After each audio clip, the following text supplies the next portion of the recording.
Net থেকে একদম শেষ ব্যাটার হিসেবে বেরিয়ে যাচ্ছেন Mehedi Hasan Miraz, new captain. Captain, best of luck. Series জিতবো তো ইনশাল্লাহ? ইনশাল্লাহ। মেহেদী হাসান মিরাজ যেটা বললেন, সিরিজ ইনশাল্লাহ আমরা জিতবো।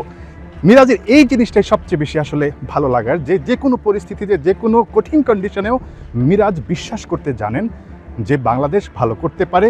কঠিন সেই ম্যাচটা মিরপুরে, যেখানে ভারত অলমোস্ট জিতে যাবে চিন্তা করছিল, সেখান থেকে একাই ম্যাচটা বের করে এনেছিলেন মিরাজ।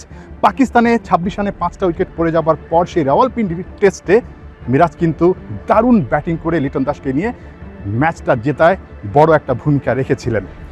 নিউ ক্যাপ্টেন, তার কাছে আসলে এরকম কিছু জয় সবাই প্রত্যাশা করছে।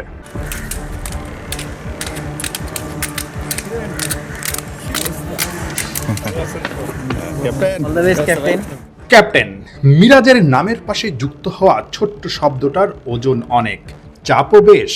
তবে আপাতত মিরাজ নতুন পরিচয়টা বেশ উপভোগী করছেন। তাসকিনদের মতো টিমমেটরা পিঠ চাপড়ে সাহস দিচ্ছেন, বুঝিয়ে দিচ্ছেন সবাই তার সাথেই আছেন। শান্ত মিরাজ, একজন সাবেক আরেকজন বর্তমান। ক্যাপ্টেন্সির ব্যাটনটা হাত বদল হলেও বদলে যায়নি সম্পর্ক। দূরে নয়, ছবির মতোই পাশে থেকেই তাদের ছুটে চলা। একই যে দুই বন্ধুর গন্তব্যটা, দেশের জন্যই দুজনের এই লড়াইটা। প্র্যাকটিসের নয়া কাপ্তানের প্রথম দিন চোখে পড়ার মতো ছিল বেশ কিছু ছবি।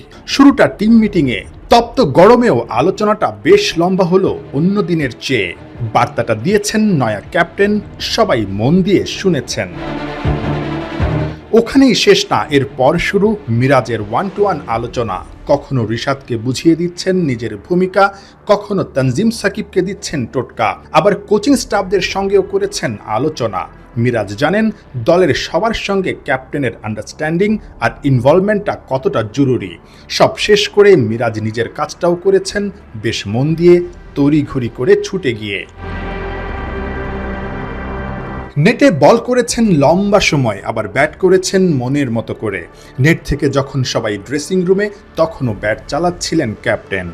দলের জন্য নিজের জ্বলে ওঠার তৃষ্ণাটা যে মিরাজের বেশ পুরনো। এখন দায়িত্বটা আরও বাড়ল, নিচে পারফর্ম করতে হবে, আবার পুরো দলকে সামনে থেকে নেতৃত্বও দিতে হবে। Good luck the magical Miraz. Nahiyan Bin Jasim, 71, Colombo, Sri Lanka.